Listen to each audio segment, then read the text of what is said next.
Evening everyone, am I audible to all of you? एक बार hand raise कर दीजिए। ठीक, देखिए आज से हम लोग 4 मेजर सब्जेक्ट्स का बैच स्टार्ट करने वाले हैं। आपको स्क्रीन दिख रही होगी प्रॉपर। 4 मेजर सब्जेक्ट्स का बैच स्टार्ट करने वाले हैं, जिसके अंदर बीएनएस, बीएनएसएस, सीपीसी और भारतीय साक्ष्य अधिनियम रहेगा। डन। ये जो बीएनएस एंड सीपीसी है, ये रश्मि मैम पढ़ाएंगी, और बीएनएस एंड भारतीय साक्ष्य अधिनियम मैं पढ़ाऊंगी। जो पूरी कॉस्ट है वो 999 है, और यदि आप इंडिविजुअल सब्जेक्ट लेना चाहते हैं तो उसकी कॉस्ट है 3299। ठीक है, कैसे पढ़ाएंगे? बहुत मैं बिल्कुल हम डिटेल में पढ़ाएंगे एक एक बेरेक को। यदि किसी को बेरेक पढ़ना नहीं आता है तो बेरेक की लैंग्वेज पढ़ना सिखाएंगे।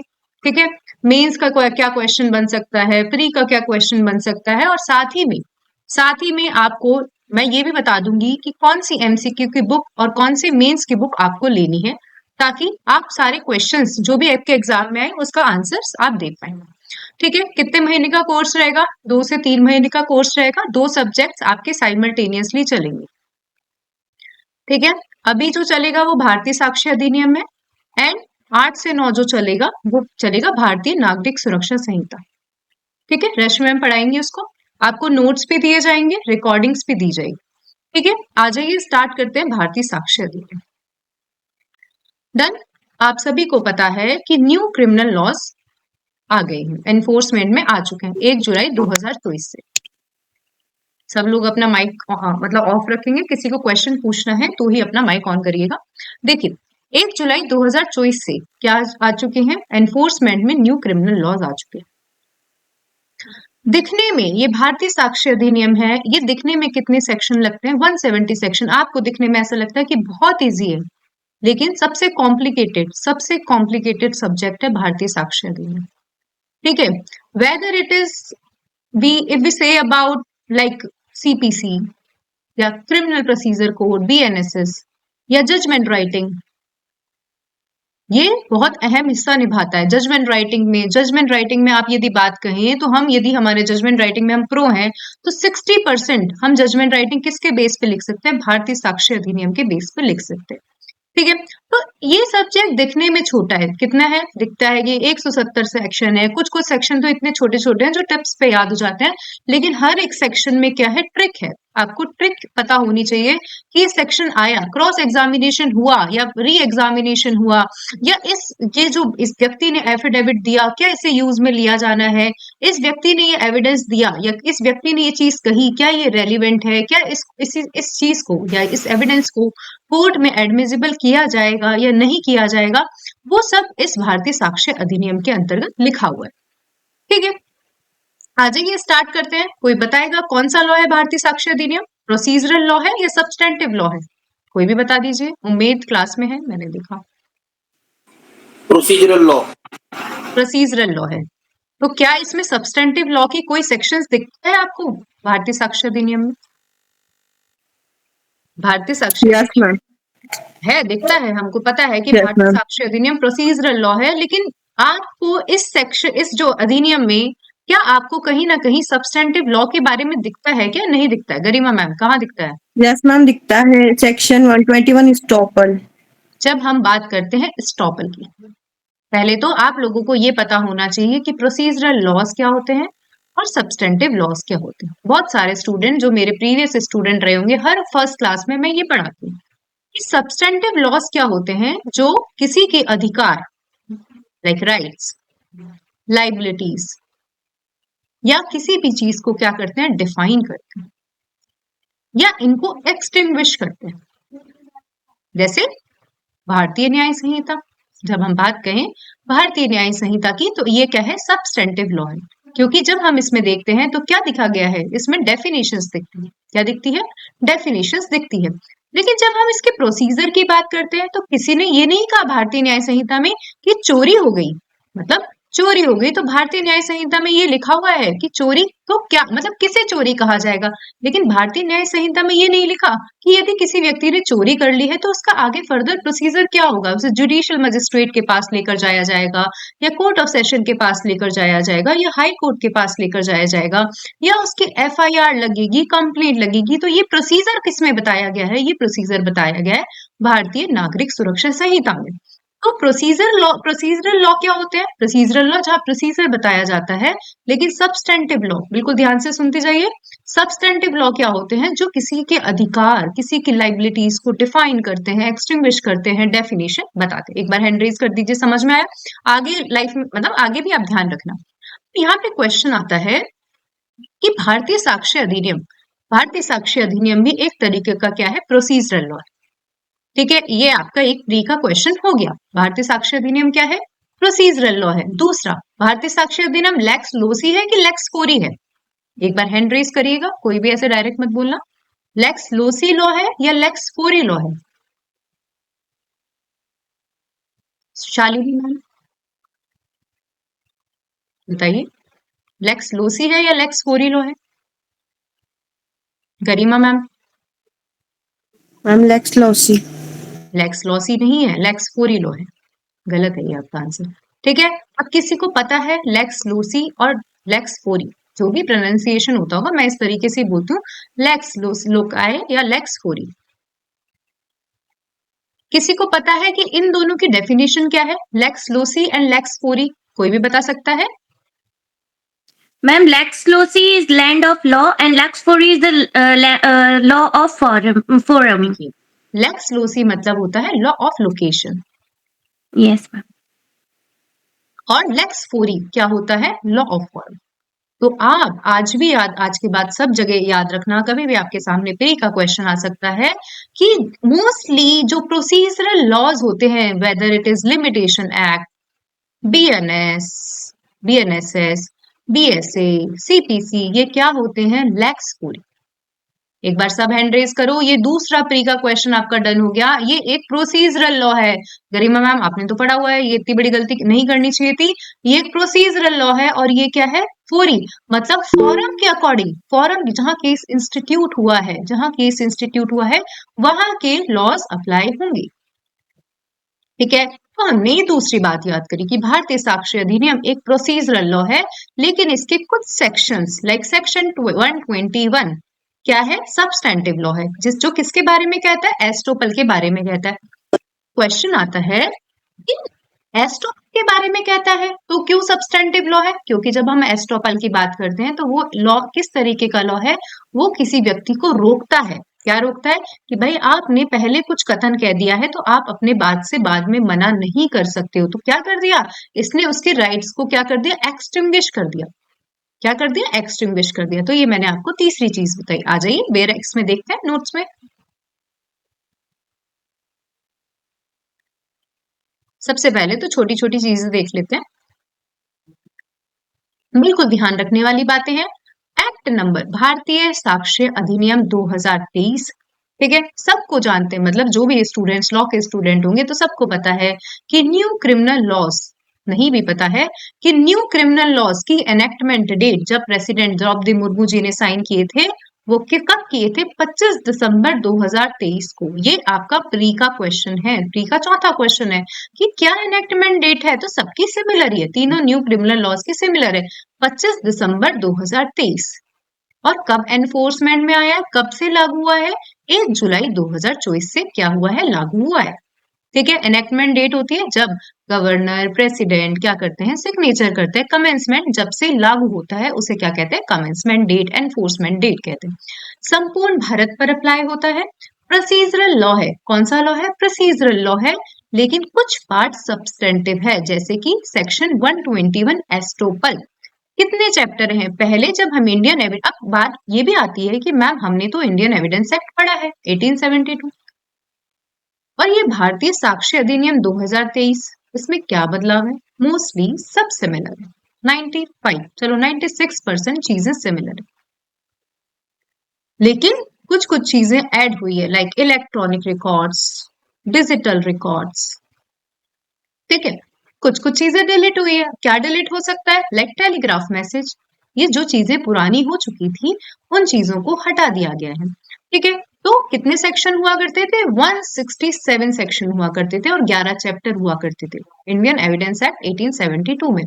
कितने सेक्शन है? 170 सेक्शन है और 12 चैप्टर है भारतीय साक्ष्य अधिनियम। ठीक है, तो हमने छोटी छोटी चीजें जो प्री में आ सकती है। भारतीय साक्ष्य अधिनियम 2023 का है, 25 दिसंबर 2023 को एनेक्ट हुआ था, 1 जुलाई 2024 को एनफोर्समेंट में आया था। कितने चैप्टर हैं? 12 चैप्टर हैं, 170 सेक्शन है, लेक्स फोरी लॉ है, लॉसी नहीं है, लेक्स फोरी लॉज है, 47 ऑफ 2023, एक्ट नंबर 47 है 2023 का। भारतीय न्याय संहिता कौन सा एक्ट है? रुचि मैम, भारतीय न्याय संहिता कौन सा एक्ट नंबर है? 45। Act number 45। एक सेकंड कॉल।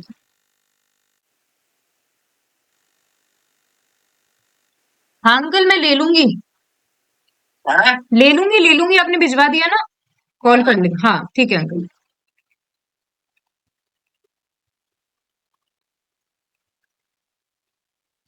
डन। तो हमने ये सारी चीजें पढ़ ली। बात करते हैं क्या लिखा हुआ है। An act to consolidate and provide general rules and principle of evidence for fair trial.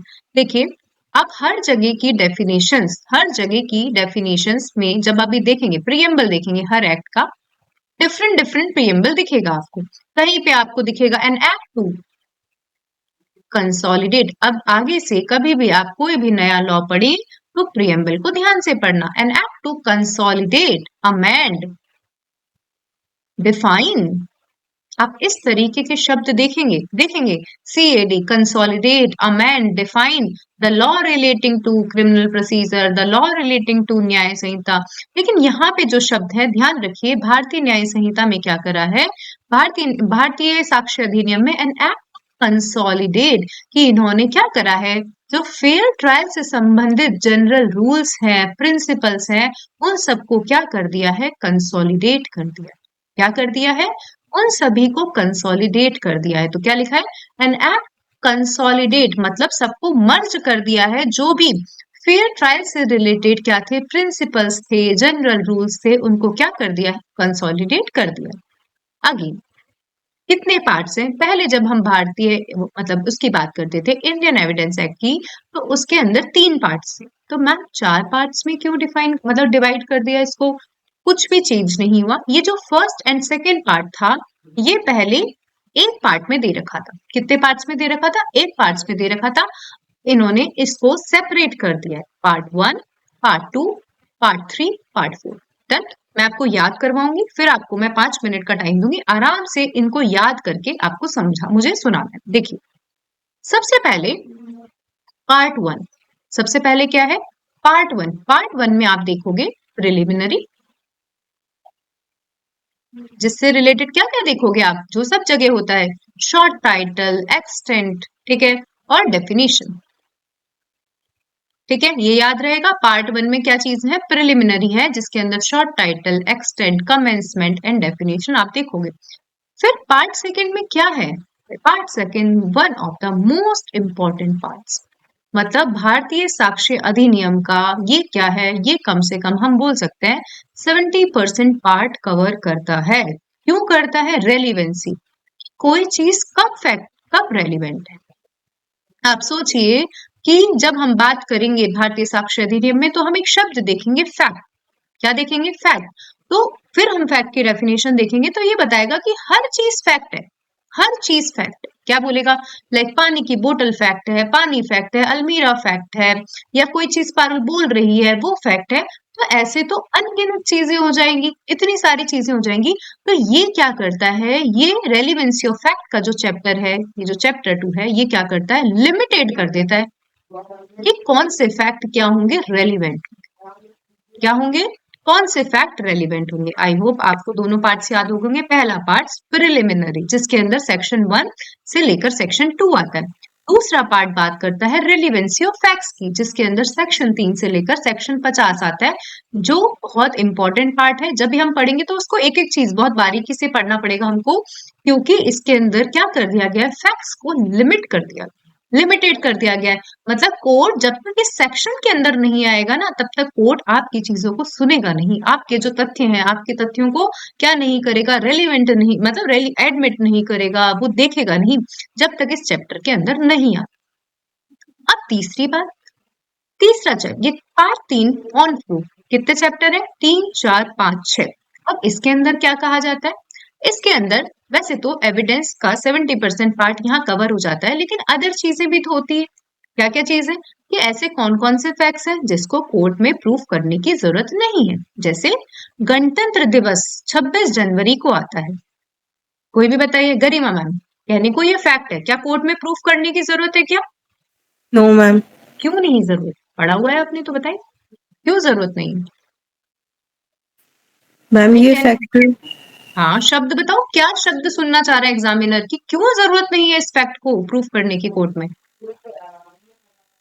Ma'am और रुचि मैम, मैम यूनिवर्सल फैक्ट। आप भारतीय साक्षर अधिनियम में ये शब्द सुनते हो, universal no, fact? no. Yes, ma'am. Universal fact है नहीं 26 जनवरी। और भी कोई जुडिशियल बोले तो नोटिस, नहीं, यदि क्लास में हो और कोई कोई भी बता दीजिए, मतलब शालिनी मैम, भार्गवी मैम, जिसको भी मैं देख पा रही हूँ, हिना मैम, मनकीरत सर, क्या शब्द सुनते हैं हम भारतीय साक्ष्य अधिनियम में कि 26 जुडिशियल जनवरी नोटिस, जुडिशियल नोटिस, क्या सुनते हैं मैम अपन? Fact, judicially notice. अभी नहीं, अभी यही बात है कि जब आपसे क्वेश्चन पूछा गया तब आना चाहिए था आपको। कोई ये नहीं बोलेगा यूनिवर्सल फैक्ट। जब हम सेक्शन 56 से लेकर 58 पढ़ते थे इंडियन एविडेंस एक्ट में, तो वहां लिखा था फैक्ट जुडिशियली नोटिसेबल। जो कोर्ट क्या करता है, स्वयं जुडिशियल नोटिस लेता है, उसको प्रूफ करने की आपको जरूरत नहीं है। क्या नहीं है? उनको प्रूफ करने की आपको जरूरत नहीं है। 26 जनवरी है, सब जगह सबको पता है, तो इसको प्रूफ करने की आपको जरूरत नहीं है। फिर हम बात करेंगे किसकी, ओरल एविडेंस। ठीक है, चैप्टर 5 में हम बात करते हैं डॉक्यूमेंट्री एविडेंस। क्या बात करते हैं? Documentary evidence. चैप्टर 6 में इसी का जिस्ट लिखा रहता है कि यदि डॉक्यूमेंट्री एविडेंस प्रस्तुत कर दिया गया तो कभी भी ओरल एविडेंस उसकी काट नहीं करेगा। समझ रहे हैं? 6 चैप्टर हमको याद हो गए। आ जाइए, कौन कौन से चैप्टर हमने याद करे।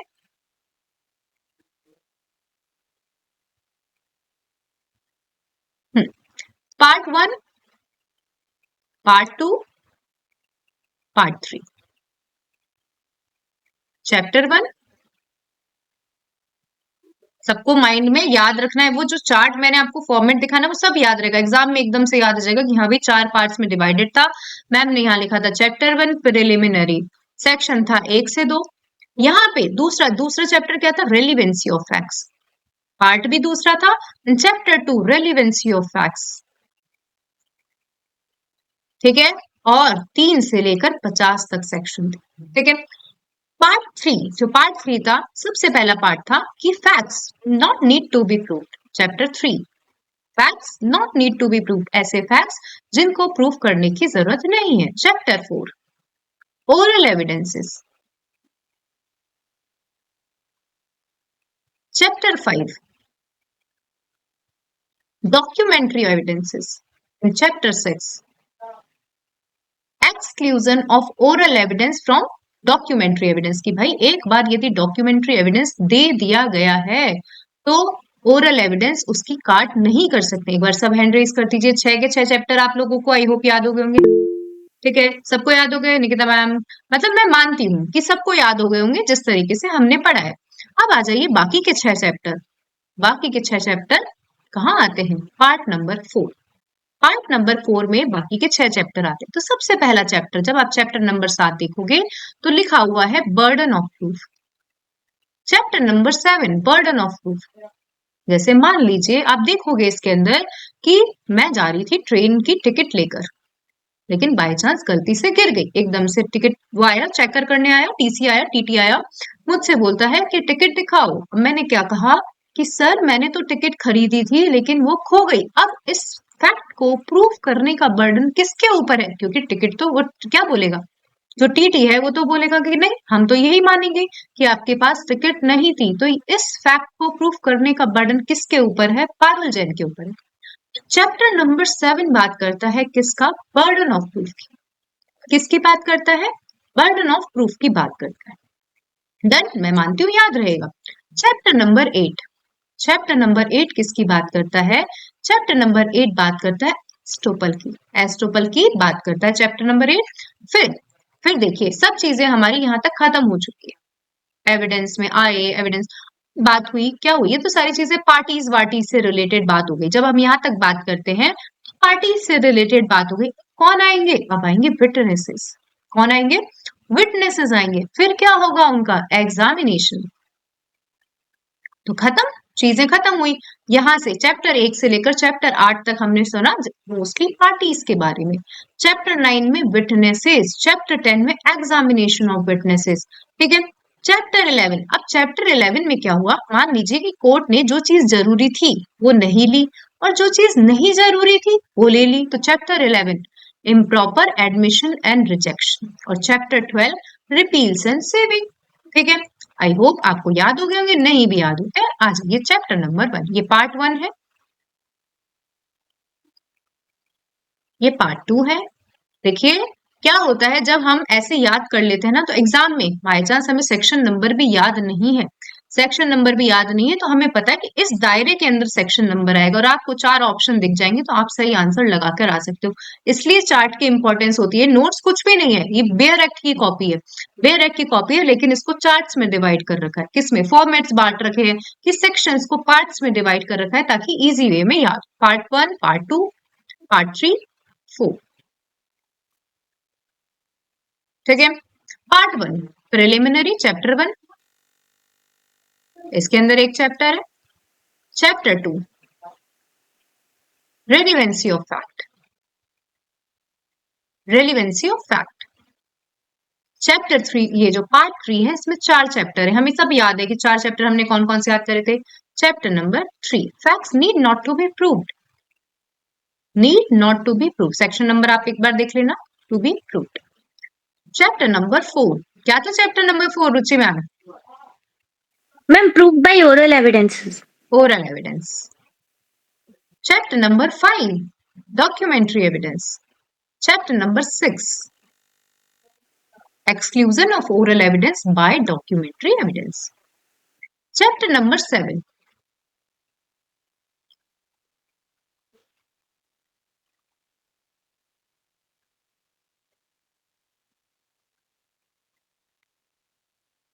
11 and chapter number 12।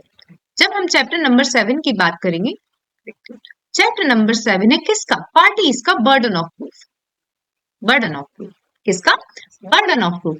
Chapter number 8, जब हम चैप्टर नंबर 8 की बात करते हैं तो वो बात करता है किससे संबंध में? एस्टोपल के संबंध, किस संबंध में बात करता है? एस्टोपल के संबंध में बात करता है। ये पार्टीज वाला डन हो गया। Chapter number 9 witness. Chapter number 10 examination of witness. Chapter number 11 improper admission and rejection. Chapter number 12 repeals and saving. एक बार सब हैंड रेज कर दीजिए, याद हो गया। मतलब 70% तो मैं मानती हूँ चीजें याद हो गई। आपको मैं 2 मिनट का टाइम दे रही हूँ, ये स्क्रीन पे देखिए और आप मन में याद कर लीजिए। मतलब अभी सेक्शन नंबर मैं मानती हूँ कि याद नहीं होगा, लेकिन इसको स्क्रीन पे देखो और सोचो कि मैम ने बोला है कि चैप्टर 8 तक पार्टीज के संबंध में दिया गया है, चैप्टर 9, 10 विटनेस के संबंध में दिया गया है, 11, 12 एडिशन में आता है। ठीक है। 6:24 हो रहे हैं, 6:26 मतलब 27 मिनट तक आपको टाइम दे रही हूँ, आप इसको पढ़िए। तो देख लिया होगा और छोटा मोटा अपन ने याद तो कर ही लिया होगा, मैं मान। आ जाइए चैप्टर नंबर 1 प्रिलिमिनरी। किसे, इसे क्या कहा जाएगा? इसे कहा जाएगा भारतीय साक्ष्य अधिनियम। कोई मुझे बताएगा इंडियन एविडेंस एक्ट के क्या बोलते हैं उनको? फाउंडर किसे कहा जाता है? गरिमा मैम या कोई भी? गरिमा मैम नहीं तो रुचि मैम बताइए, जिनको मैं जानती हूँ मैं उनसे पूछ रही हूँ।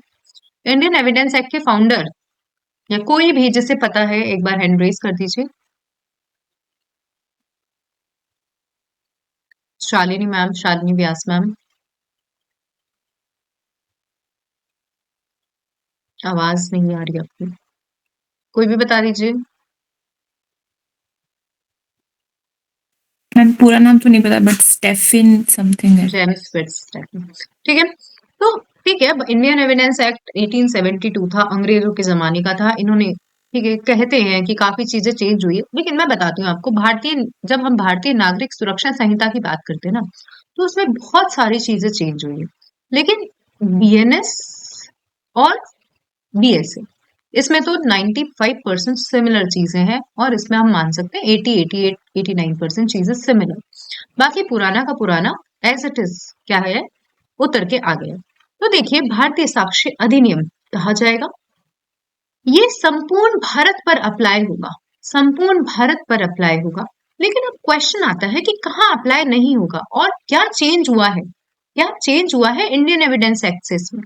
जब हम इंडियन एविडेंस एक्ट 1872 की बात करते हैं, जिसको पुराना याद हो, ठीक है, तो जब आप उसकी बात करोगे इंडियन एविडेंस एक्ट की, तो वहां पे लिखा हुआ है कि कोर्ट मार्शियल या ना बहुत सारे 3-4 तरीके के कोड दे रखे हैं, नेवी डिसिप्लिन एक्ट, उन पर अप्लाई नहीं होगा। आई होप सबको याद होगा कि कहाँ कहाँ अप्लाई नहीं होगा।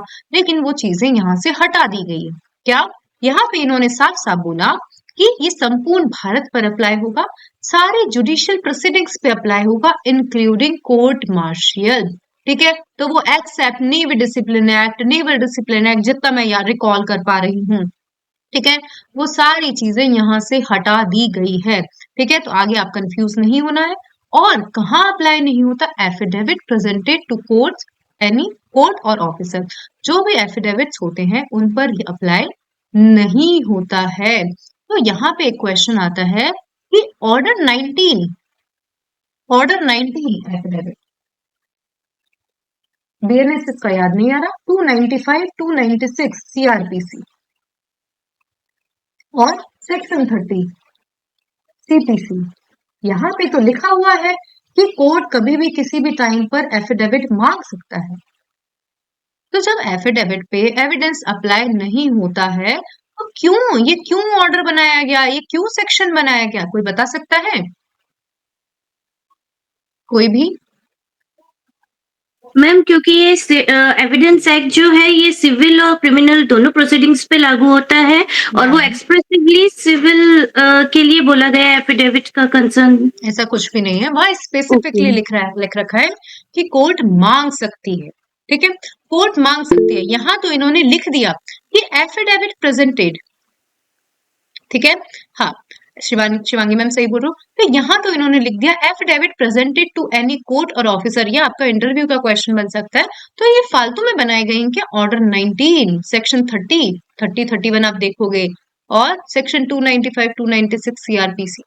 यहाँ पे भी आप ये देखते हैं ना कि क्रिमिनल में एफिडेविट नहीं लिए जाते, आप देखोगे सेक्शन 295, 296 पब्लिक सर्वेंट के कंडक्ट के लिए क्या लिए जा सकते हैं, या फॉर्मल करेक्टर के जो भी वो होते हैं, एविडेंसेस होते हैं, वो एफिडेविट पे लिए जा सकते हैं।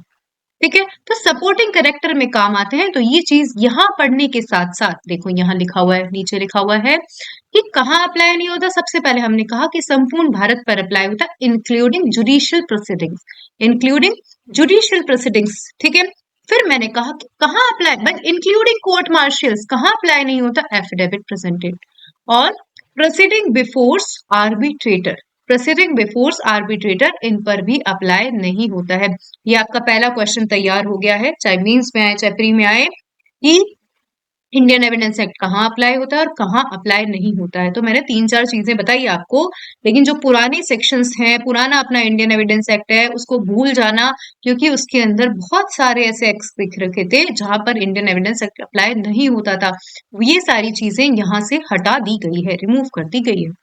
अब देखिए, वही जो चीज मैंने कही, Sudha Devi Ram versus Ram P Narayan, under section 1 Bharatiya Sakshya Adhiniyam, स्टेटसमैन is in an affidavit are not evidence but they can be used, they may be used और can be used. Order 19 of CPC, आप कभी भी कंफ्यूज नहीं होना है, कोर्ट मांग सकता है एफिडेविट। सेक्शन 331 बीएनएसएस और सेक्शन ये देखिए 295 सीआरपीसी, 296 सीआरपीसी, तो सेक्शन 331 हो चुका है वो बीएनएसएस में, एंड सेक्शन 332 हो चुका है। अब आ जाइए डेफिनेशन क्लॉज, वेरी इंपॉर्टेंट। क्या करा है इन्होंने, अभी अपन इन लोगों ने कुछ नहीं करा, सारे डेफिनेशंस को इन्होंने अल्फाबेटिकली जमा दिया है, जो कहीं पहले सेक्शन 4 में थे, मे presume, shall presume, conclusive proof, और डेफिनेशन सेक्शन 3 में दे रखी थी, उन सबको मर्ज करके इन्होंने क्या कर दिया, इन्होंने उसको क्या कर दिया है, अल्फाबेटिकली जमा दिया।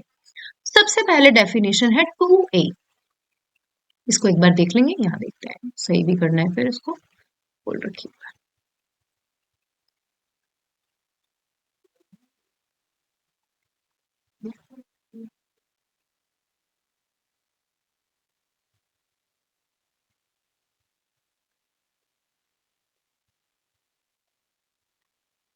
देखिए, ये मैंने एक मिस्टेक करी है, यहाँ पे हमको लिखना है 21A, इसको हम सही कर लेंगे, ठीक है, इसको हमें सही करना है। ये मैंने डायरेक्ट 2A लिख दिया है, ये 2 के 1 के A में डिफाइन किया गया है, कोड को 2 के 1 के A में डिफाइन किया गया है। क्या लिखा है, कोड इंक्लूड्स।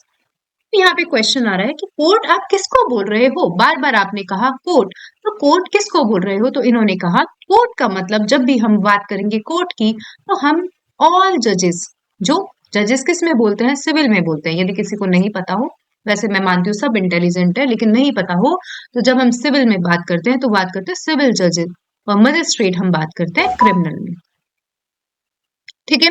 तो ऑल जजेस, ऑल मजिस्ट्रेट, और वह सारे व्यक्ति जो लीगली ऑथोराइज्ड है एविडेंस लेने के लिए। कोई एग्जांपल दे सकता है? ये तीसरे नंबर में कौन आया? हमने देखा कि सारे जजेस, सारे मजिस्ट्रेट, और तीसरा नंबर इन्होंने कहा कि all person who is legally authorised to take evidences. कौन आ सकता है? यहाँ पे आप देखेंगे तो यहाँ पे आ सकते हैं कमिश्नर, लेने जाते हैं ऑर्डर 26 सीपीसी में। कमिश्नर क्या करने जाते हैं? लोकल इन्वेस्टिगेशन करने जाते हैं, पर्सन्स को एग्जामिन करने जाते हैं। तो इनको भी उन्होंने किसकी कैटेगरी में डाला? कोर्ट की कैटेगरी में डाला। वापस याद करिए, कोर्ट इंक्लूड्स ऑल जजेस, ऑल मजिस्ट्रेट, और सारे person who is legally authorised to take evidences. लेकिन इन्होंने क्या लिखा? Except arbitrator. क्या कहा? Except arbitrator. एक बार हैंड रेज करिए, याद रहेगा 21A। मैं इसको कल चेंज कर दूंगी, ठीक है, नोट्स में आपको चेंज करके दे दूंगी। 21A, ऑल जजेस, ऑल मजिस्ट्रेट, और all the person who is legally authorised to take evidences except arbitrator. ऊपर भी जब हम सेक्शन 1 में देख रहे थे कि इंडियन एविडेंस एक्ट कहाँ पे अप्लाई नहीं होता, तो वहां भी हमने पढ़ा आर्बिट्रेटर्स पे अप्लाई नहीं होता, तो इन्होंने कहा एक्सेप्ट आर्बिट्रेटर। ये सारे सेक्शंस हम देख लेंगे। आ जाइए 21B। आज हम 3 डेफिनेशंस पढ़ते हैं। 3 तरीके की प्रिजम्पशंस रहती है, मैं आपको समझा देती हूँ, बहुत इंपॉर्टेंट है, अच्छे से ध्यान से सुनिएगा। 2 तरीके की प्रिजम्पशंस रहती है। एक होती है फैक्ट्स की प्रिजम्पशन, और एक होती है लॉ की प्रिजम्पशन, ठीक है। फैक्ट्स की प्रिजम्पशन और लॉ की प्रिजम्पशन। फैक्ट्स की प्रिजम्पशन हमेशा क्या रहती है? रिबटेबल, मतलब इसकी काट हो सकती है, रिबटेबल प्रिजम्पशन। ध्यान रखिएगा, ये कौन सा होता है? मे प्रिज्यूम। यहाँ पे आप 3 शब्द देखोगे, कोर्ट प्रिज्यूम करेगा, कोर्ट प्रिज्यूम कर सकेगा, और कंक्लूसिव प्रूफ। तो यहाँ पे है मे प्रिज्यूम, मतलब ये क्या है? कर सकेगा। ध्यान रखिएगा बिल्कुल कि मे प्रिज्यूम किसकी प्रिजम्पशन है? ये फैक्ट्स की प्रिजम्पशन है, फैक्ट्स की प्रिजम्पशन है, और ये रिबटेबल है। रिबटेबल मतलब इसकी काट हो सकती है, ठीक है। अब यहाँ पे आपके सामने माइंड में आएगा कि काट होगी, मतलब इसका क्या मतलब? तो मतलब इसको आपको जब भी आप डेफिनेशन देखोगे तो वहां 2 चीजें दिखेगी कि मे प्रिज्यूम का मतलब है कि कोर्ट प्रिज्यूम कर सकेगा। दूसरी बात, कोर्ट खुद भी बोल सकता है, कोर्ट खुद बोल सकता है कि एविडेंसेस लेकर आओ, इसके काट करने के लिए एविडेंसेस लेकर आओ, या पार्टीज भी लेकर आ सकती है। एक बार हैंड रेज करो। मे प्रिज्यूम, मैंने क्या कहा? 2 चीजें दिखेगी आपको मे प्रिज्यूम के डेफिनेशन में कि कोर्ट प्रिज्यूम कर सकेगा, लेकिन इसकी काट जब हम इसको रिबट करेंगे तो यहाँ पे 2 चीजें दिखेगी। कोर्ट भी बोलेगा कि जाकर कि इसके एविडेंसेस लेकर आओ, इसको काट करने के एविडेंसेस लेकर आओ, और पार्टी खुद भी लेकर आ सकती है। क्या बोला मैंने? पार्टी खुद भी लेकर आ सकती है। 3 चीजें ध्यान रखो। मैंने कहा फैक्ट्स, मैंने कहा फैक्ट, दूसरा मैंने बोला रिबटेबल, तीसरा मैंने बोला मे प्रिज्यूम, चौथा मैंने बोला 2 तरीके से काट होगी। कोर्ट खुद भी बोल सकता है और पार्टी खुद भी लेकर आ सकती है। कोई चीज बोली, जैसे मे प्रिज्यूम है अबेटमेंट टू सुसाइड, कि मान लीजिए कि कोई महिला है, शादी के 7 साल के अंदर मर गई है और शादी से देखा जाता है, शायद मतलब मरने से पहले देखा जाता है, सुसाइड करने से पहले, कि उस महिला के साथ में क्या होती थी, हेरेसमेंट होता था, क्रुएल्टी होती थी, तो कोर्ट प्रिज्यूम कर सकेगा। वो शब्द क्या है, मे प्रिज्यूम है। तो मतलब यहाँ पे कोर्ट खुद भी बोल सकता है कि आप जाकर एविडेंसेस लाओ, और हस्बैंड के रिलेटिव भी क्या कर सकते हैं, एविडेंसेस लेकर आ सकते हैं। ये एक एग्जाम्पल हुआ। दूसरा, लॉ की देखो, मे प्रिज्यूम यहाँ पे एक बोला, फैक्ट्स की एक प्रिजम्पशन, लॉ प्रिज्यूम की दो तरीके से बढ़ जाएगी। जैसे यहाँ रिबटेबल थी, तो यहाँ पे भी रिबटेबल प्रिजम्पशन ऑफ लॉ। देखिए, law rebuttable presumption of law और irrebuttable presumption of law, presumption of law. ठीक है, तो रिबटेबल प्रिजम्पशन ऑफ लॉ जो क्या होती है, वो होती है शैल प्रिज्यूम। और रिबट मतलब शब्द दिख रहा है, काट हो सकती है, मतलब इस चीज को काटा जा सकता है। और इररिबटेबल, इसका जो शब्द है वो है कंक्लूसिव प्रूफ। सबसे पहले हमने प्रिजम्पशन को दो भागों में बांटा, एक बांटा फैक्ट में, एक बांटा हमने लॉ में। फैक्ट्स में हमने हमेशा देखा कि रिबटेबल है, वो फैक्ट्स के प्रिजम्पशन रिबटेबल है। लॉ में हमने उसको भी दो भागों में फर्दर बांट दिया, एक हमने बोला रिबटेबल प्रिजम्पशन ऑफ लॉ, एक हमने बोला इररिबटेबल प्रिजम्पशन ऑफ लॉ। फिर रिबटेबल प्रिजम्पशन ऑफ लॉ में हमने क्या कहा, shall presume. Irrebuttable presumption of law में हमने क्या कहा, कंक्लूसिव प्रूफ। जब मैंने आपको मे प्रिज्यूम बताया तो मैंने कहा दो चीजें होगी, कोर्ट भी बोल सकता है और पार्टीज भी उसकी काट के लिए एविडेंसेस लेकर आ सकती है। लेकिन शैल प्रिज्यूम में यहाँ पे कोर्ट प्रिज्यूम करेगा, यहाँ पे कोर्ट नहीं बोलेगा कभी भी आपको एविडेंसेस लाने के लिए। यहाँ पे पार्टीज क्या कर सकती है, उसकी काट कर सकती है। क्या कर सकती है, जब भी आप देखोगे शैल प्रिज्यूम, मतलब जैसे रेप का मैटर है और जब लेडी बोल देती है, मतलब कभी किसी किसी के माइंड में आता होगा जिसने अच्छे से लॉ, मतलब कम ही लॉ पढ़ा है, कि रेप का मैटर है और लेडीज ने बोल दिया कि मैंने, जो वुमेन है उसने बोल दिया कि मैंने कंसेंट नहीं दी, कोर्ट प्रिज्यूम करता है कि उस लड़की ने कंसेंट नहीं दी। तो सबके माइंड में डाउट होता है, ये तो कोर्ट क्या हो रहा है, पार्शियल हो रहा है। लड़की ने बोल दिया कि उसने कंसेंट नहीं दी और कोर्ट ने प्रिज्यूम कर लिया, शैल प्रिज्यूम, कि उसने कंसेंट नहीं दी, तो लड़का बेचारा क्या करे। तो ये क्या है, शैल प्रिज्यूम का मतलब ये नहीं है कि लड़का एविडेंसेस नहीं ला सकता, लड़का भाई व्हाट्सएप की चैट दिखा सकता है या कुछ भी कर सकता है, क्योंकि ये क्या है, रिबटेबल प्रिजम्पशन ऑफ लॉ है। एक बार सब हैंड रेज कर दीजिए। शैल प्रिज्यूम, कोर्ट प्रिज्यूम करेगा, आपको कभी नहीं बोलेगा कि एविडेंस लेकर आओ, आप पार्टी खुद लेकर आएगी। जैसे मे प्रिज्यूम में दोनों हो सकता था, कोर्ट भी बोल सकता था और पार्टीज भी लेकर आ सकती थी। लेकिन शैल प्रिज्यूम में आपको ये शब्द नहीं दिखेगा कि कोर्ट में कॉल फॉर एविडेंसेस, लेकिन पार्टी लेकर आ सकती है। कंक्लूसिव प्रूफ आपको यहाँ पे पहले के, जब हम पहले भारतीय उसको देखते थे इंडियन एविडेंस एक्ट, तो वहां पे 3 सेक्शन हुआ करते थे, यहाँ पे 2 सेक्शन है। आ जाइए, कंक्लूसिव प्रूफ में कोर्ट एक चीज के प्रूफ हो जाने पर, एक चीज के प्रूफ हो जाने पर दूसरी चीज को क्या मान लेगा कि कंक्लूसिवली एडमिसिबल मान लेगा। ना ही पार्टी लेकर आ सकती है एविडेंस उसके काट के लिए, ना ही कोर्ट मांगेगा। तीनों डेफिनेशन एक साथ मैंने लिंक में याद करवाई है। कैसे याद करवाई है, लिंक में याद करवाई है। आ जाइए, कैसे याद करनी है, chief justice of India 2C conclusive proof दिखेगा आपको सबसे पहले, ठीक है। जे मे प्रिज्यूम दिखेगा और आई शैल प्रिज्यूम दिखेगा, ठीक है। आ जाइए देखते हैं।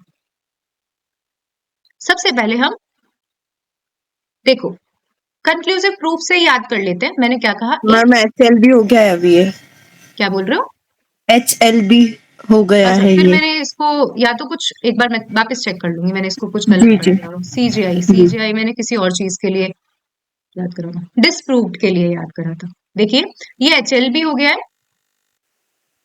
ठीक है। तो सबसे पहले हम बात करते हैं कंक्लूसिव प्रूफ की। क्या बोला, मैंने कहा था कि यदि एक फैक्ट प्रूव हो जाता है, एक फैक्ट प्रूव हो जाता है, तो कोर्ट दूसरे फैक्ट को ऑटोमेटिकली क्या मान लेगा, प्रूव्ड मान लेगा। तो यही कुछ लिखा हुआ है कंक्लूसिव प्रूफ। डेफिनेशन आपके एग्जाम में उठ के आती है, मेंस के एग्जाम में, कि when one fact is declared by this अधिनियम to be conclusive proof of other, the court shall on proving one regard another as proved. ठीक है, स्पेस पे स्पेस में अभी सब सही कर दूंगी कि एक फैक्ट यदि डिक्लेयर कर दिया गया है इस अधिनियम के द्वारा कि वो कंक्लूसिव प्रूफ है दूसरे का, तो उस फैक्ट के प्रूफ हो जाने पर कोर्ट दूसरे को ऑटोमेटिकली प्रूफ मान लेगा। जैसे आप कहीं देखोगे यहाँ पे कि 280 दिन के भीतर मतलब व्यक्ति यदि जन्म लेता है तो यही माना जाता है कि उसका मतलब फादर है, ये सब चीजें आप देखोगे। सेक्शन 35 और सेक्शन 116 भारतीय साक्ष्य अधिनियम, किसी को याद होगा 41(1)(2) इंडियन एविडेंस एक्ट, लेकिन वो सेक्शन 35 एंड सेक्शन 116 ऑफ भारतीय साक्ष्य अधिनियम वापस याद करो कि when one fact is declared by this अधिनियम, एक्ट नहीं है शब्द, अधिनियम है यहाँ पे, अब अधिनियम हो गया कि one fact is declared by this अधिनियम to be conclusive proof of another, तो उस फैक्ट के प्रूफ हो जाने पर दूसरे फैक्ट को कोर्ट क्या मान लेगा, प्रूव्ड मान लेगा। और मैंने क्या कहा, उसके डिस्प्रूविंग के लिए कोई भी एविडेंस अलाउ नहीं करेगा। ठीक है, अगेन ये इररिबिटेबल प्रिजम्पशन ऑफ लॉ है, ये मैंने आपको बता ही दिया है। ठीक है, प्रिजम्पशन का मतलब क्या होता है, कोर्ट इन्फ्रेंसेस मेड करता है। अब आ जाइए HLB, एल बोला ना मैंने, ऊपर देख लेते हैं।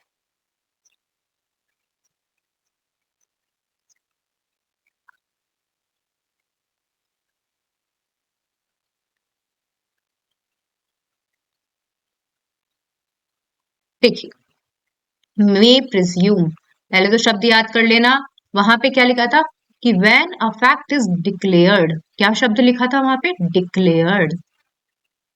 यहाँ पे आपको दिखेगा प्रोवाइडेड, क्या दिखेगा, प्रोवाइडेड, कि व्हेन, मैंने क्या कहा था कि यदि अधिनियम में लिखा है कि कोर्ट प्रिज्यूम कर सकेगा, तो दो चीजें हो सकती है, या तो कोर्ट क्या कर सकती है, एविडेंस के लिए प्रूफ कर वो बोल सकती है कॉल, या दूसरी पार्टी उसको क्या कर सकती है, डिसप्रूव कर सकती है। तो आ जाइए, यही कुछ लिखा है कि वेयर है, ये क्या है, रिबिटेबल प्रिजम्पशन ऑफ फैक्ट है, सबको पता है ये फैक्ट की प्रिजम्पशन है कि wherever it is provided by this अधिनियम the court may presume a fact unless and until it is disproved, मतलब पार्टी ने डिस्प्रूव करा है, या may call for proof it, या कोर्ट प्रूफ मंगा सकता है।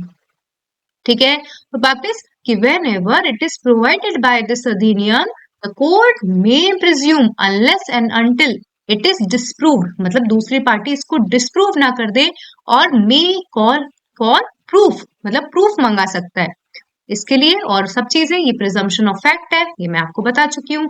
ये रिबिटेबल प्रिजम्पशन है, ये भी मैं आपको बता चुकी हूँ।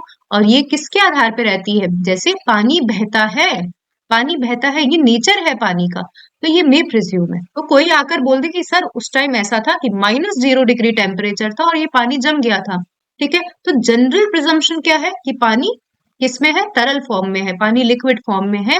तो ये किस पे आधारित है, ये जो मे प्रिज्यूम होता है, ये एक्सपीरियंसेस पे आधारित रहता है, ह्यूमन ब्रेन्स पे आधारित रहता है, ह्यूमन अफेयर्स पे, कस्टम्स पे, यूजेस पे, इन पे आधारित रहता है। ठीक है, अब आ जाइए, अब आ जाइए शैल प्रिज्यूम, तो HLB है ना, देखते हैं शैल प्रिज्यूम L। देखिए, सबसे पहले क्या लिखा था, व्हेन इट इज डिक्लेयर्ड, दूसरे नंबर पे क्या लिखा था गरिमा, when it is proved, provided, इतनी भी गलती नहीं करनी चाहिए कि व्हेन इट इज डिक्लेयर्ड। दूसरे नंबर पे मैंने आपको शब्द याद क्या करवाया था, wherever it is provided, और थर्ड नंबर पे आपको शब्द दिखेगा कि whenever it is directed by this अधिनियम। तो देखिए कि wherever it is directed by this अधिनियम, wherever it is directed by this अधिनियम, the court shall presume a fact, कि जब भी इस अधिनियम में डायरेक्ट किया गया है तो कोर्ट प्रिज्यूम करेगा इस फैक्ट के लिए। और मैंने क्या कहा था, कभी भी कोर्ट प्रूफ के लिए नहीं बोलेगा, पार्टी डिस्प्रूव कर सकती है। It shall regard such fact as proved unless and until it is disproved. आपने यहाँ नहीं दिखा कि may call proof for it, ये नहीं देखा ना, नहीं लिखा है यहाँ पे। ठीक है, और ये क्या है, ये एक तरीके की रिबिटेबल प्रिजम्पशन ऑफ लॉ है। एक बार हैंड रेज कर दीजिए। तीनों, हमने तीनों प्रिजम्पशंस पढ़ी, कौन कौन सी प्रिजम्पशंस पढ़ी, तीनों प्रिजम्पशन पढ़ी, वापस से एक बार देख लेते हैं। देखिए, हमने प्रिजम्पशन पढ़ी, दो प्रकार की होती है, एक होती है फैक्ट की प्रिजम्पशन, एक होती है लॉ की प्रिजम्पशन। फैक्ट की प्रिजम्पशन हमेशा मे प्रिज्यूम और रिबिटेबल रहती है। ठीक है। मे प्रिज्यूम है मतलब दो चीजें, कोर्ट बोल सकता है कॉल फॉर प्रूफ कि प्रूफ लेकर आ भाई, और क्या बोल सकता है दूसरी पार्टी इसको डिस्प्रूव कर सकती है। लॉ की प्रिजम्पशन शैल प्रिज्यूम और कंक्लूसिव प्रूफ, ये रिबटेबल प्रिजम्पशन है और ये इरिबटेबल है मतलब इसकी कोई काट नहीं है। शैल प्रिज्यूम में कभी भी कोर्ट आपसे प्रूफ लाने के लिए नहीं बोलेगा, आपकी जिम्मेदारी है कि आप इसको क्या करो, डिस्प्रूफ करो। और कंक्लूसिव प्रूफ में कोर्ट सुनेगा ही नहीं, एक फैक्ट के प्रूफ हो जाने पर दूसरे फैक्ट को क्या मान लेगा, प्रूफ मान लेगा। यहाँ पे शब्द लिखा हुआ है डिक्लेयर्ड, क्या लिखा है कि wherever it is declared by this अधिनियम। मे प्रिज्यूम में क्या लिखा हुआ है, wherever it is provided by this अधिनियम। हमको जब डेफिनेशन लिखनी होती है एग्जाम में, मेंस में, ये छोटी छोटी चीजें आपको ध्यान रखनी होती है। Wherever it is declared by this अधिनियम on proving one fact court shall presume another fact as proved and कोई भी उसके लिए आप किसी भी तरीके का एविडेंस नहीं ला सकते।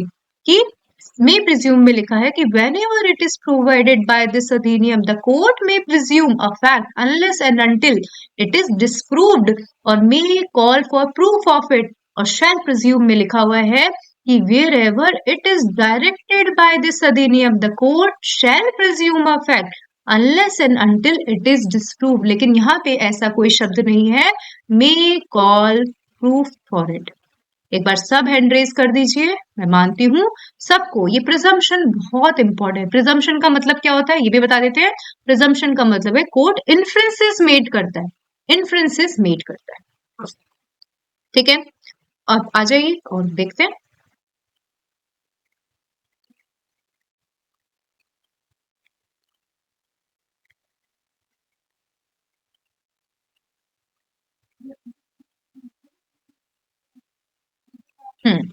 ये सब चीजें हमने पढ़ ली। अब अपन पढ़ते हैं not prove, disprove and prove. इसमें आपको शब्द याद रखना CJI, थोड़ा सा इसमें कंफ्यूज हो गई थी। इसमें आपको शब्द याद रखना है CJI। ठीक है, सी पे लिखा है डिसप्रूव्ड। देखिए डिसप्रूव्ड का मतलब क्या है समझना, कि जनरल रूल है, समझना कि जनरल रूल है कि कोई व्यक्ति मानेगा ही नहीं उस चीज को, ऑर्डिनरी प्रूडेंस वाला व्यक्ति उस मानेगा ही नहीं। जैसे आपको कहे कोई कि 0 डिग्री टेम्परेचर है और आप ऐसे कोई व्यक्ति बोल रहा है कि मुझे बहुत तेज गर्मी लग रही है, बहुत तेज मेरे को पसीना आ रहा है, तो यदि ऑर्डिनरी प्रूडेंट वाला पर्सन है तो वो बोलेगा कि भाई 0 डिग्री टेम्परेचर है, शिमला भी क्या मान लीजिए कश्मीर है, अभी हालत चल रही है जैसे गुलमर्ग है, तो कोई व्यक्ति बोले कि मुझे बहुत तेज पसीना आ रहा है, गर्मी लग रही है, पसीना तो चलो आ सकता है, मुझे बहुत तेज गर्मी लग रही है। ठीक है, तो ऑर्डिनरी प्रूडेंट पर्सन उस चीज को मानेगा नहीं, तो इसे क्या कहा जाता है, डिस्प्रूव्ड। बिल्कुल ध्यान रखना इसमें लिखा है। देखिए सी पे लिखा है disproved in relation to a fact means when after considering the matter before at the court, मतलब कोर्ट के सामने मैटर चल रहा है और मैटर को कंसीडर करने के बाद कोर्ट ऐसा बिलीव करता है that it does not exist, court को ऐसा लगता है कि ये एग्जिस्ट नहीं है, और considered it's not existence so probable, इतना ऐसी प्रोबेबिलिटी है that a prudent person under particular case to act upon the supposition it does not exist। देखिए दो चीजें लिखी कि यदि कोर्ट के सामने एक मैटर चल रहा है, इसको सिंपल लैंग्वेज में आप कर लो कि कोर्ट के सामने in relation to a fact, court के सामने एक मैटर चल रहा है, कोर्ट ऐसा बिलीव करता है कि इट डज नॉट एग्जिस्ट, ये एग्जिस्टेंस में नहीं है, और कोर्ट ऐसा कंसीडर करता है कि इसकी नॉन एग्जिस्टेंस, यदि नॉर्मल प्रूडेंट पर्सन भी रहे पर्टिकुलर केस में तो वो ऐसा सपोज करेगा कि इट डज नॉट एग्जिस्ट। एक बार हैंड रेज करो। बिल्कुल सिंपल सी डेफिनेशन थी, आप जब इसको पढ़ोगे तो आप इसको टुकड़ों में पढ़ लेना। वापस पढ़ते हैं, in relation to a fact means after considering the matter, आपको शब्द ये ऊपर वाली लाइन याद रखनी, एक फैक्ट के रिलेशन में कोई मैटर कोर्ट के सामने चल रहा है, कोर्ट बिलीव करेगा कि इट डज नॉट एग्जिस्ट और ऐसा कंसीडर करेगा कि नॉर्मल प्रूडेंट पर्सन भी होता है इस प्रूडेंट पर्टिकुलर केस में, वो सपोज करता कि ये एग्जिस्टेंस में नहीं है। अब आ जाइए जी,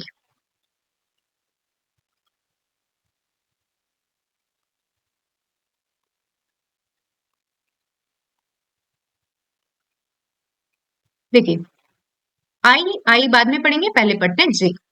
तो अगेन प्रूव्ड, बिल्कुल डिट्टो सिमिलर डेफिनेशन है कि in relation to a fact, यदि कोर्ट के सामने कोई मैटर चल रहा है in relation to a fact, court क्या करता है, बिलीव करता है कि इट एग्जिस्ट। जैसे 0 डिग्री टेम्परेचर है और -5 डिग्री टेम्परेचर है, तो कोई व्यक्ति को भयंकर ठंड लग सकती है। तो मैंने कहा कि in relation to a fact, ठीक है, जो मैटर कोर्ट के सामने है, कोर्ट क्या कर रहा है, बिलीव कर रहा है कि ये एग्जिस्टेंस में है, और वो कंसीडर कर रहा है कि नॉर्मल प्रूडेंट पर्सन भी होता तो वो सपोज करता कि ये एग्जिस्टेंस में है। तो यही बिल्कुल डिट्टो सिमिलर से डेफिनेशन है। In relation to a fact means after considering the matter before at the court, either believes, आपको शब्द याद रखना BC, ठीक है, either believes its existence or consider its existence so probable that a prudent man ought, in particular case, suppose under the supposition that it exists, इसे क्या बोलते हैं, proved, ठीक है। सी में हमने पढ़ा डिस्प्रूव्ड, आई में हमने पढ़ा, जे में हमने पढ़ा प्रूव्ड, और नॉट प्रूव का मतलब यदि कोई फैक्ट ना ही प्रूव्ड है ना ही डिस्प्रूव्ड है तो इसका मतलब है नॉट प्रूव्ड। एक बार हैंड रेज कर दीजिए। हमने बहुत अच्छी डेफिनेशन याद करी है, मेंस के एग्जाम में मोस्टली कोर्ट की डेफिनेशन में presume, shall presume, conclusive proof, not proved, disproved, proved, इन सब की डेफिनेशन आती है। अच्छे शब्द हमने क्या क्या याद करे वो भी याद रख लो। हमने याद करे डायरेक्ट, देखो सबसे पहले डिक्लेयर्ड, कंक्लूसिव प्रूफ में ये शब्द मीन्स में आपको अच्छे नंबर दिलवा सकते हैं, ठीक है। कंक्लूसिव प्रूफ में डिक्लेयर्ड, मे प्रिज्यूम में प्रोवाइडेड, शैल प्रिज्यूम में डायरेक्टेड, और प्रूव्ड और डिस्प्रूव्ड में हमने दो शब्द याद करे। एक मैंने बोला आपको कोर्ट बिलीव्स इट्स एग्जिस्टेंस, ठीक है। मेंस देखो कुछ नहीं है, यदि आपका प्री अच्छा है, मेंस कुछ नहीं है, बस ये शब्द है, मीन्स के ये शब्द है। एग्जामिनर आपके ये शब्द देखने के लिए बैठा है, क्योंकि वो क्या करता है, बेरेक्ट रखा रहता है उसके सामने, वो चेक कर रहा है। इधर बिलीव्स इट्स एग्जिस्टेंस और कंसीडर्स कि इस पर्टिकुलर केस में नॉर्मल प्रूडेंट पर्सन भी होता तो वो सपोज करता कि एग्जिस्ट करता है या एग्जिस्ट नहीं करता, ठीक है। बाकी क्लास कल कंटिन्यू करेंगे। Thank you so much. किसी को कोई डाउट है जल्दी से पूछ लीजिए। मैम बाकी हाँ, मैम आपने जो एफिडेविट वाली चीज बताई थी उसमें कोर्ट डिमांड करेगा तभी दे सकते हैं क्या एफिडेविट, कोर्ट या फिर डिमांड पार्टीज करेगी, खुद भी मतलब कोर्ट डिमांड, वैसे तो क्या होता है एफिडेविट दे तो देगी लेकिन कोर्ट कंसीडर नहीं करेगी उसको। कोर्ट की जब इच्छा है वो तभी अपने डिस्क्रिप्शन से कंसीडर कर सकती है। In all cases, civil criminal जो भी हो, कोर्ट भी हो? देखो क्रिमिनल ठीक में तो दो ही जगह दे रखा है एफिडेविट, सिर्फ उन्हीं केसेस में, और सिविल में जहां कोर्ट को डिस्क्रिप्शन के ऊपर बेस्ड है, ठीक है। Okay, thank you.